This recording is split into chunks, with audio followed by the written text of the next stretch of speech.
What's up, Frank Rich? How are you? Rob, good to see you, brother. Glad to Good be to see back on you. here. I think you're the first person I've ever had on 3 times. Come on now. Okay, I'll take that. Yeah. So welcome, everybody. This is episode 92 of Kowalski Analysis, and we're entitling this one, Reclaiming Control, Men's Struggles with Pornography with Frank Rich. Let me tell you who Frank is. I want to give you a proper introduction. Let me give you an introduction first, and then I'll do a couple of other housekeeping things. So Frank is a multifaceted individual whose life journey has taken him from the world of bodybuilding, entrepreneurship to becoming a respected men's health coach and the host of the Superhuman Life podcast. With a compelling story of personal transformation, Frank has made it his mission to guide men battling addiction, depression, and anxiety towards regaining control of their lives through the transformative power of faith and fitness. Having personally faced and conquered the demons of addiction, depression, and anxiety for nearly 2 decades, Frank is not only a coach and mentor, but a living testament to the potential for change and growth. His remarkable journey is an inspirational testament to the resilience of the human spirit.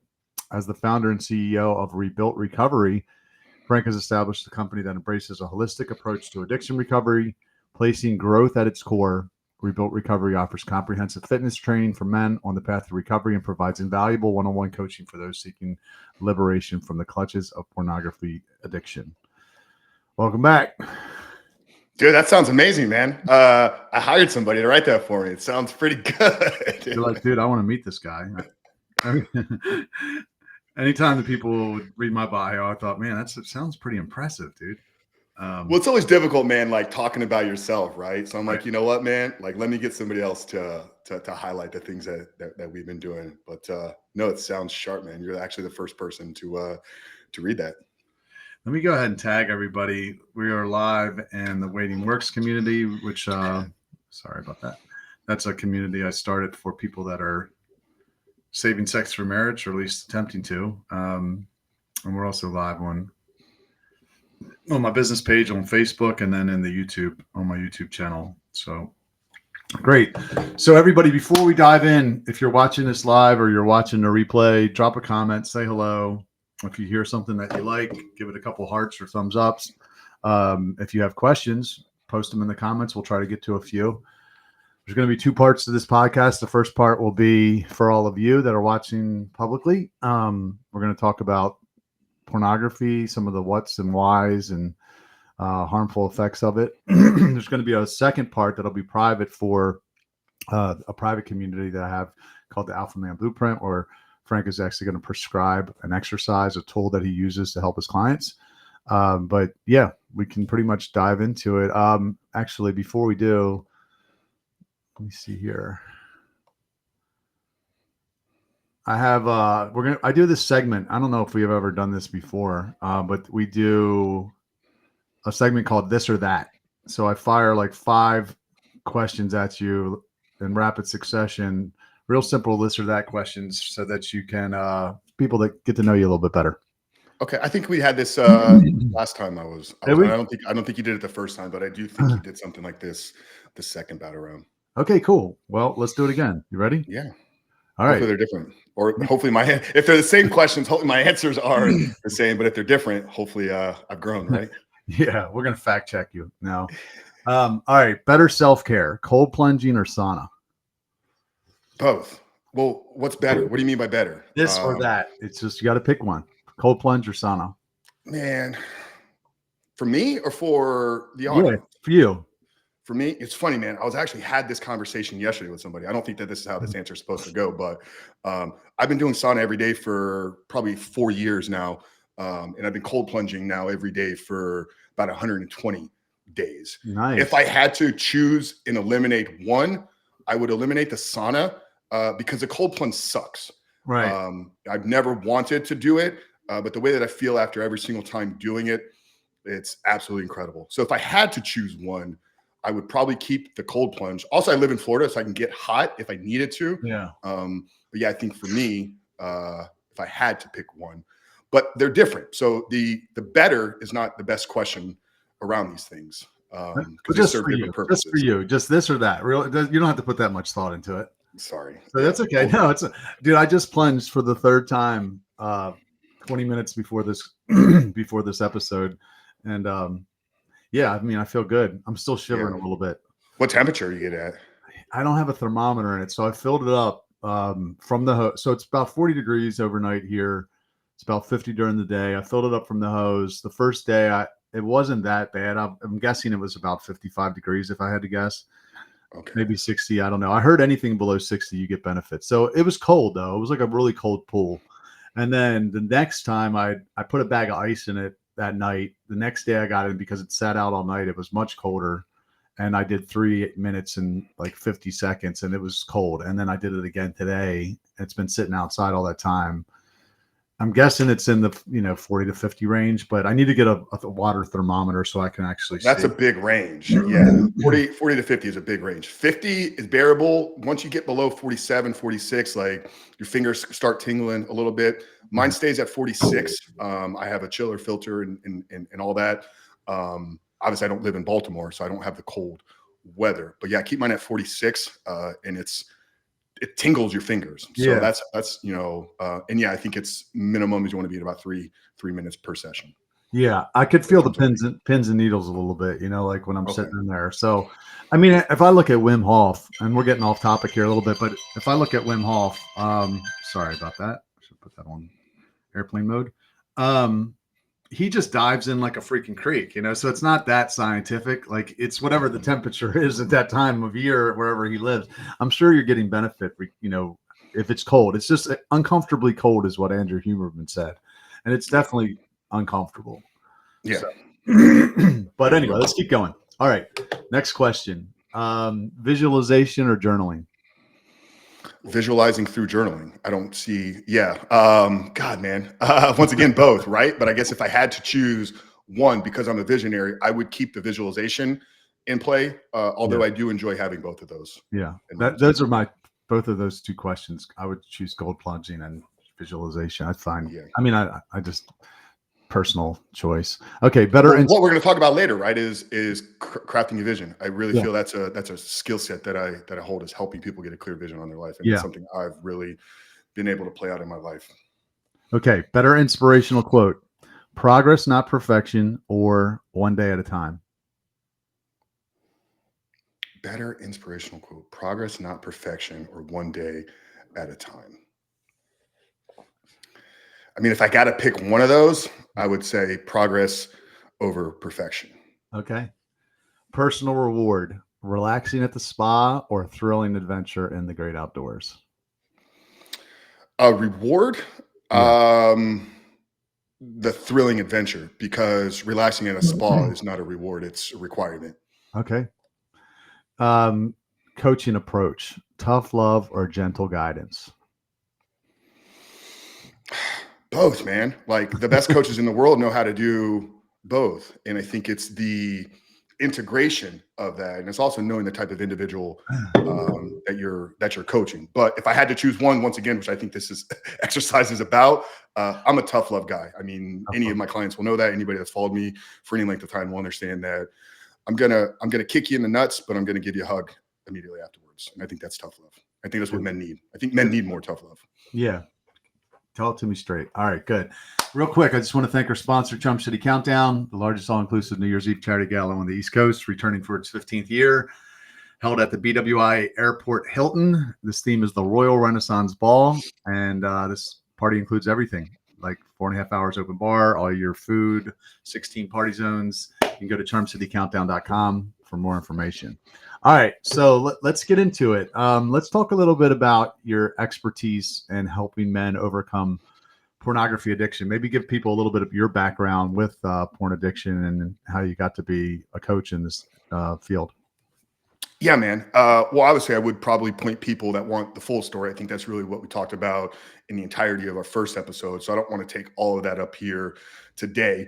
But for me, I think the work that I'm doing, and this is how I've kind of come to understand my role and why I think I've been able to be successful. Everything that I've created with Rebuilt Recovery is really a byproduct of my entirety life's work, right? Like I'm really feeling like I'm embracing my 20 years of professional work. So I got into real leadership development coaching at a very young age. So what I've done career-wise my entire life is help people transform and move forward in their lives across multiple industries, from individual sales to retail-based sales to leadership and management training. I got into some corporate recruiting, and obviously I spent 15 plus years in the fitness industry, in and out of things, part-time, full-time, and all that. So my expertise falls in helping people understand themselves and move forward in life. Now, why I specifically planted my flag in the porn addiction space is because overcoming my addiction in 2019 radically changed me, myself, my life, how I see the world. So it's been a combination of an individual personal journey of struggling and getting on the other side of it, but also embracing and really honing in on what I feel are unique skill sets that I possess to really do good service for the world. Once again, it's a conversation I was having yesterday, is you see so many people coming online in the coaching space that I believe are coming from a place of wanting to do good, but in reality, I think they're doing more harm than they are to good. I think there's too many people, the blind leading the blind. Just because you went through a journey in your life doesn't mean that you have the ability to lead others through that same journey. Now, I do think that it plays a role. Understanding that journey and overcoming those trials and tribulations, I think plays a role in helping it. But just because somebody lost weight doesn't mean that you know how to help somebody else lose weight. I've seen a lot of men a lot of young men that are rising up in my space that have overcome pornography in their own life. These are young guys in their 20s, and now they're out there trying to coach other men, but they don't possess any real transformational coaching skills. So the work that we're doing with Rebuilt Recovery is pulling on 20 years of experience in training, leadership development, real transformational life coaching change, paired with a true journey of my own struggles. So yeah, I mean, if there's specific questions about the journey that you wanted to get into, but well, yeah, really quickly, you were addicted to porn for a number of times, like I forget how long it was, and then basically decided enough was enough and went through a process where you've been free now from porn for how many years is it? Yeah, so it's been 4 years and 9 months. So February 14th of 2019 was, what I guess you could call a day of sobriety or day of real freedom. I struggled. So context here, I'm standing here at 40 years old today. My introduction to porn came at the age of 6. And it obviously wasn't, what the kids have access to today, but it did plant an early seed, and I can see how it led into, once I had access to the internet and technology and smartphones and devices, how it really began to escalate. But I do think it was that initial impression early on that planted the seed. And obviously there's a lot of science that points to early exposure, how it creates compulsions later in life. But for me, it was probably a real 15-year aware struggle from my early 20s to about 35, 36, that I knew that there was something that I was struggling with. I would have these false starts here and there. A part of me was like accepting it. It's just a part of your life. It's every guy's doing it. All the lies that so many men believe. Probably guys are hearing this right now. They believe these lies. Series of events, though, between 2017 to 2018 radically transformed my life. One of them was joining a business mastermind that really began my journey into accepting Christ into my life. I talk about the day that I did find my faith, which was October 22nd of 2018. I was there with a great friend of ours, Josh Cashadorian. And he shared the gospel with me. And that was really the day that I guess I could say I found my faith and I committed my life to Christ. And that was the journey of now me beginning to transform myself, getting, clean of alcohol, getting clean of drugs, and pornography was the last thing. And that was in February of 2019. And I didn't know at the time really what it was going to lead to. I knew that I was committed to change. I was doing it, one, for myself, and I was doing it for a woman. I thought that if I got it out of our life or out of my life, we could then build a life together. That relationship ended. But what did change was how I saw myself, how I saw people in the world, and my ability to, once again, maybe lead and transform other people's lives. That, sparked me to start the podcast in July of that year, because I just felt so free. And I said, you know what, Frank, like, you've been pretty successful in your life. You've accomplished a lot of things. You've been around a lot of very successful people as well. You have great insights. You have a background in fitness. You've competed in bodybuilding. You've, generated millions of dollars in your businesses. You've studied personal development. You read 500 plus books at that time. How did you still get caught up in this? So there's elements of me wanting to understand how I got caught up in it, even though I was chasing what I thought was greatness. But also there's this realization of there's a lot of guys out there that aren't you. And I don't say this in a way to like tout myself up on this pedestal, right? But a lot of guys that didn't chase high performance, a lot of guys that didn't have the discipline and willpower to step on a bodybuilding stage, a lot of guys that hadn't read hundreds of books or spent thousands of dollars on personal development. Do they even have the tools? So initially the podcast was really to bring awareness to the conversation and maybe help others through what we were talking about. The coaching became a byproduct. Like I didn't start down the path to make it a coaching business. I was running a marketing agency. We were having a lot of success in scaling this company. But as I started to have the conversations on a weekly basis, because I had somewhat of a public profile back then, the messages started to just flood in. Frank, we love what you're talking about over here. Can you help us? Can you help us? Can you help me? 3-4 months of that goes by, you get, 30 guys reaching out to you for help. Fortunately, I have a great network of people around me, and they said, Frank, you need to pull the trigger on this. So January 28th of 2020, we took on our first 2 clients of what at the time wasn't even called Rebuilt Recovery. And it's been, an incredible journey since. We've had over 500 successful transformations, have impacted close to 6,000 men through various courses and books that we have.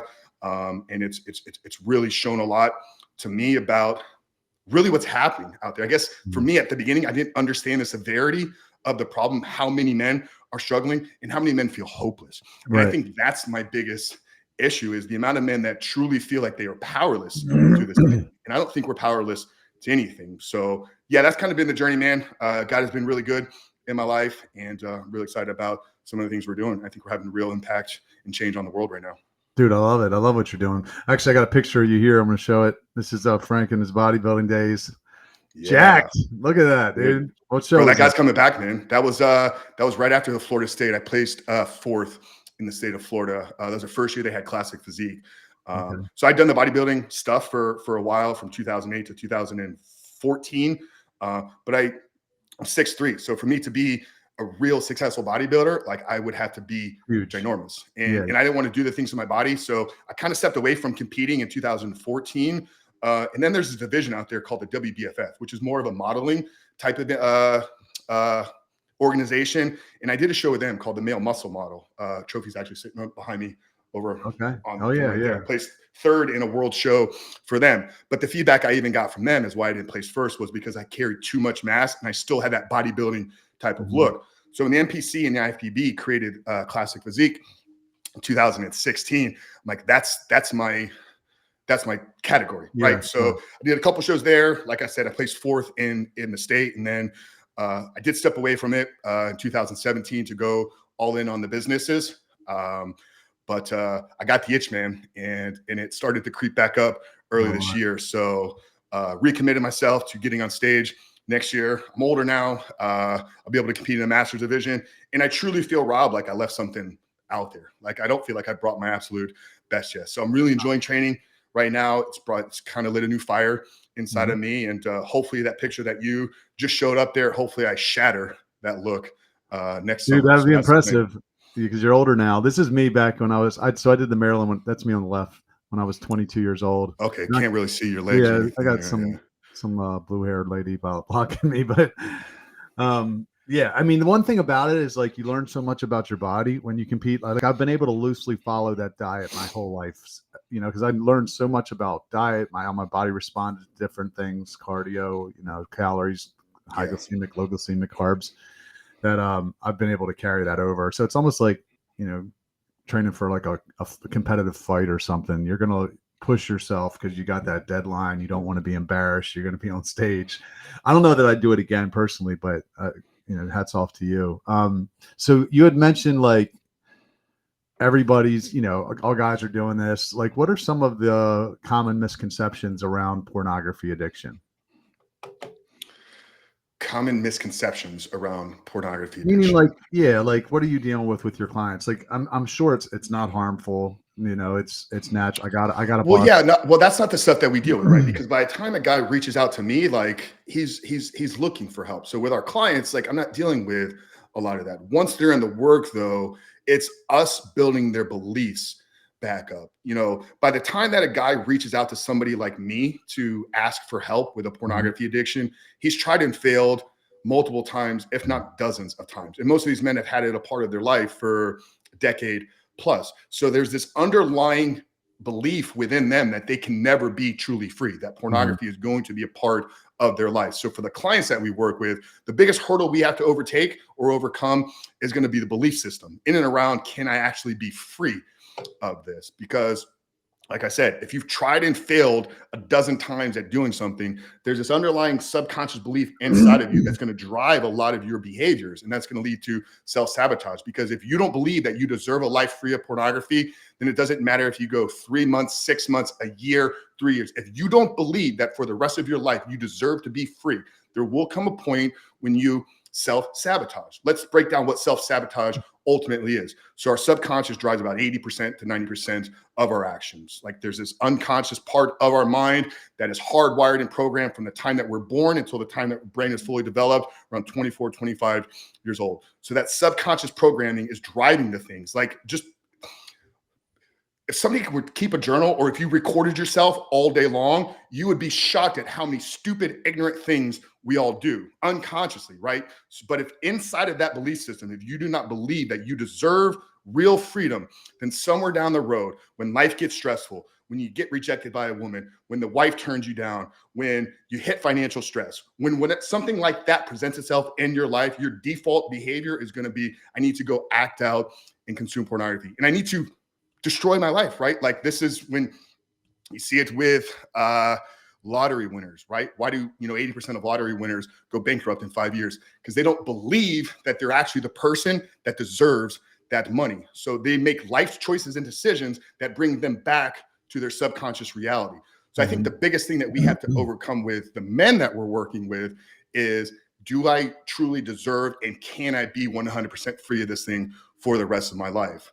Now, the misconceptions in the rest of the world is pornography is not a real thing, right? There's no such thing as that. I get called a snake oil salesman multiple times a week at this point because I'm out there, I'm trying to mislead men. The DSM-5, which is the clinical book that recognizes all behavioral and substance addictions, doesn't even recognize it there as well. And I think that there's factors that drive that, right? But I think one of the biggest misconceptions in the world is that it's not a real thing, or that every guy is doing it, right? So yeah, those are a couple of them.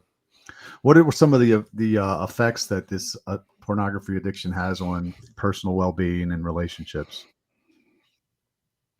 Yeah, well, some of the effects that it has. Negative consequences. I'm sure it's, if people are reaching out, they're probably it's negatively impacting their life in some way. I know personally, when I look at porn, I feel like a weak piece of shit. I feel like I failed. I consumed poison. I sinned. I just feel not strong. Yeah, well, hijacks, your motivation, hijacks your dopamine receptors, your reward center. It creates these, overstimulated, super normal stimulus, bouts of chemicals that are released within your brain. If you're a guy that's trying to quit and you continue to use it, it's shattering your confidence. Like you said, right? It's like every time that you go against what you say you want to be doing, it's like, there you go, like dipshit again, right? It's kind of high, it's really, undermining our views and perceptions of ourselves, perceptions of women. When you watch pornography, the part of your brain that lights up, it's a part that's associated to objects. So if I see, a bottle of water sitting here on my counter, in order for me to be able to pick that up, my brain has to recognize it as an object. Well, relationship is a completely different center within our brain. Like when we experience intimacy with people. Well, if I program myself that every time I see a female physique, that it's an object, then I step out in the world. What do? I see the world through the lens of objectification, right? So that's the real impairment on the relationship side of things. Get into, the negative side effects physically for a man, the erectile dysfunction, premature ejaculation, all of these. But I think it's the effects are individualized, but those are going to be, some of the main ones that we're going to see. Yeah. I had a buddy that was looking at porn before he got married, and then after he got married, he was having a hard time getting it up after because of what you're saying. Supposedly, you have a real person there in front of you, but you fed this other part of your brain so Yeah. much that it does, causes some problems. I had Yeah, another so the friend. brain is it's a prediction learning machine, right? So the brain is designed to experience the world and then predict what's going to happen next. So if it predicts, the pathway to ejaculation is by you watching videos and touching yourself, that's how your body is going to be wired. What fires together wires together. Mhm. So 100%. Yeah. I had another friend of mine that he was watching so much porn, he started consuming gay porn, and he wasn't gay. I knew the guy. And he admitted it to me. He's like, because it had to be more twisted. It was like I heard one of the definitions of diminishing returns is pornography. Like, it's the more you do it, the more, the weirder it has to get. Yeah. And Well, that's then addiction. Yeah, I mean that's addiction, defined, right? So desensitization. You need more and more of the drug to produce the same effect. Anybody that struggled with alcohol will tell you that's the case. I started drinking, Miller Lite when I was in high school. By the time I was 25, I was down in a fifth of whiskey every single night. So there Mhm. was a desensitization that I needed more and more hardcore of the same effect. Or why has marijuana been labeled as a gateway, right? Okay, because you start smoking weed when you're in high school, it creates certain effects, and then the weed kind of stops working. So you begin to explore kind of other things. Well, how does this make me feel? How does that make me feel? So yeah, I think the desensitization with pornography is we begin to explore deeper and darker realms of pornography. But Mhm. here's the thing, man, is it doesn't stop there, right? This is where I talk a lot about the link between pornography and human trafficking. So if what I'm seeing on the screen stops working, well, my mind still wants to get all that same feeling, where there's pathways now for me to go and get that, right? I Mhm. could look at prostitution, I could look at escorts, or if I'm so caught up and I want to do things that even people wouldn't consent to Mhm. do, well, I can just go buy somebody from a trafficker, right? And that's why the Right. U.S., I believe, has become the number one consumer of human trafficking. Yeah, man. I want to say there's a pretty big link to like people that either pedophilia or maybe even like some of these people that shot up schools and stuff, like serial killers, that they started like consuming porn at a high level before they acted out. Yeah, that's the one I have a hard time. I understand, right? Guys like Ted Bundy, a lot of these serial killers have explained that or that they've had massive issues with pornography. I see a hard link between consuming pornography and shooting up schools. Now, yes, like when you're mentally ill, right? Like, yeah, you're going to be doing a lot of things, and yeah, absolutely. I think that um, just the bandwidth of it and the amount of people that are consuming it. So yeah, you're going to see some things like that, but I will never make the statement that if you start watching pornography, you may end up as a serial killer. I think that's a massive Yeah. jump to I think kind of take. if you are if you okay, so think about like people that are maybe sexually frustrated. I could totally see how they would go out and be more prone to commit violence. Because if a guy's getting like a ton of pussy, like, is he really going to go out and hurt somebody? I doubt it. He's probably a pretty happy guy. Like, whether he's married, I mean, hopefully he's married, but I don't think that that's the kind of person that's going to go out and have all this hate in them.